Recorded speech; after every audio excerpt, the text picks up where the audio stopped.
feet shoulder width apart. Option 1, you fold your arms with your knees bent. If you've got a problem with your back, keep your knees bent. Option 2, you go down as far as you can. You might have to bend your knees.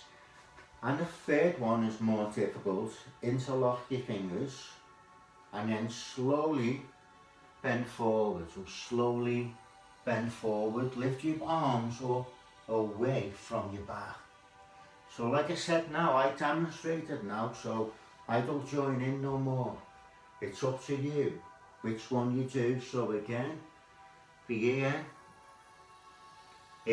or interlock your fingers. So all I'm here for now is to do the time and to keep time for 30 seconds, okay? So make your way down into the position. Focus towards the flow of the breathing. So that's an important part of yoga. It's the focusing of the breath. And if you feel uncomfortable, come up sooner. Otherwise, we're holding for 10 more seconds.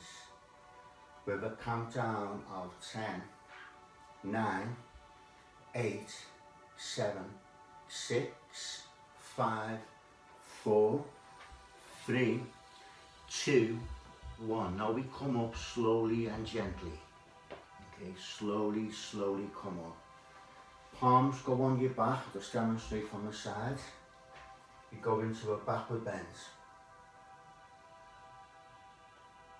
Okay everyone, let's try that one together. Hold on.